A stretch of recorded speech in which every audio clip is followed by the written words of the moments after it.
Welcome to Prabhava's kitchen. Friends, இன்றைக்கி ரொம்ப டேஸ்டியான சைவ கபாப் செய்ய போகிறோம். இதுக்கு நான் வாழைப்பூ எடுத்திருக்கேன். ஒரு முழு வாழைப்பூவை காம்பெல்லாம் எடுத்து சுத்தப்படுத்தி வச்சுருக்கேன். இப்போ ஒரு பாத்திரத்தில் தண்ணியை ஊற்றி ஸ்டவ்வில் வச்சு அது கொதிக்க போகிற டைமில் இந்த பூவை போட்டு ஒரு பிஞ்சு மஞ்சள் பொடி, 1/2 டீஸ்பூன் உப்பு போட்டுட்டு ஹை ஃப்ளேம்லேயே இது 3-4 நிமிஷத்துக்கு வேகிற மாதிரி வச்சிடலாம். ஒரு பிளேட்டை போட்டு மூடி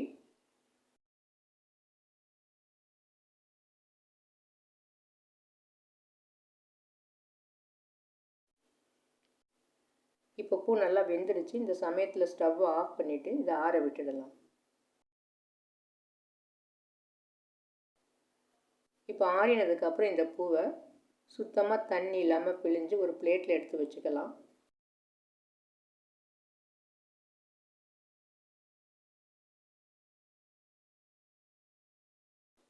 அடுத்து இப்போ மிக்சி கப்பில் 3 வரமிளகாய், 3/4 டீஸ்பூன் சோம்பு, தேங்காய் துருவினது 2 டேபிள் ஸ்பூன் இதை போட்டுட்டு இதோட வெந்த வாழைப்பூவை கொஞ்சம் போட்டு நைஸாக அரைச்சி எடுத்துக்கலாம்.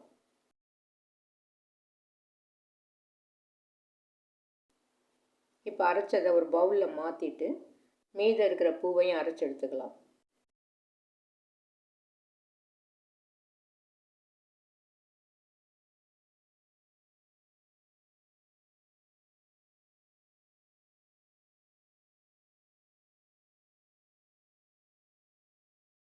இப்போ வெந்த வாழைப்பூ எல்லாத்தையும் நம்ம அரைச்சி எடுத்துட்டோம்.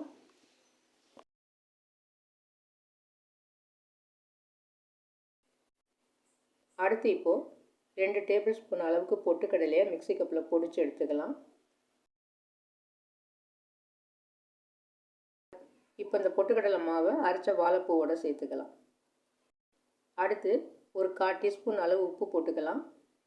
ஒரு பெரிய வெங்காயம், ஒரு பச்சை மிளகாய் பொடியாக கட் பண்ணினது, சாப்பரில் நல்ல பொடியாக கட் பண்ணினது அதை சேர்த்துட்டு கொஞ்சம் கட் பண்ணின கருவேப்பிலையும் சேர்த்துக்கலாம்.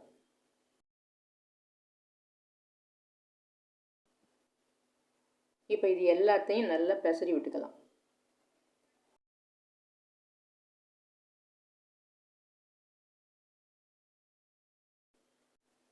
இப்போ இதெல்லாம் நல்லா பிசைஞ்சதுக்கப்புறம் நம்ம கபாப் செய்கிறதுக்கு ஒரு ஸ்பூனோட பின்பக்கத்தில் இப்படி மாவை வச்சு நீளமாக உருட்டிட்டு இதை எடுத்து வச்சிடலாம். இதே மாதிரி கொஞ்சம் கொஞ்சமாக மாவை இந்த ஸ்பூன் பின்பக்கத்தில் வச்சு உருட்டி எடுத்துக்கலாம்.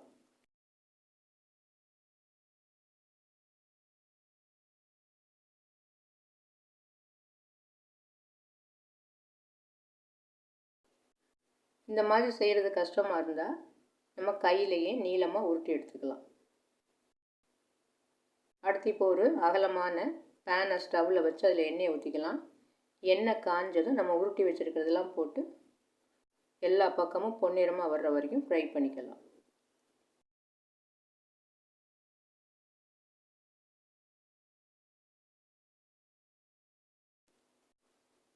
இப்போ எல்லா பக்கமும் நல்லா வேகிற மாதிரி திருப்பி விட்டுக்கலாம்.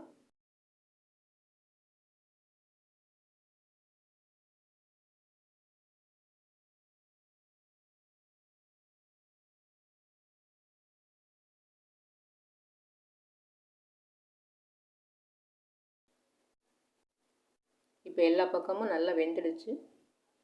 இப்போ இதை எடுத்துடலாம்.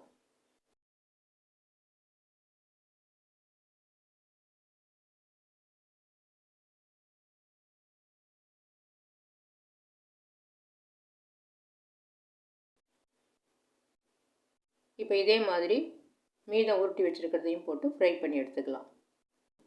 இது நம்ம ஈவினிங் ஸ்நாக்ஸாகவும் செஞ்சு சாப்பிடலாம். மதியான சாப்பாட்டில் சைட் டிஷ்ஷாகவும் யூஸ் பண்ணிக்கலாம்.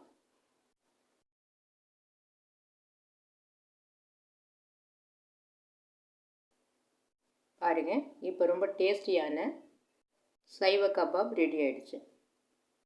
இந்த டிஷ்ஷு பிடிச்சிருந்ததுன்னா லைக் பண்ணுங்கள், ஷேர் பண்ணுங்கள், மறக்காமல் சப்ஸ்கிரைப் பண்ணுங்கள். நன்றி.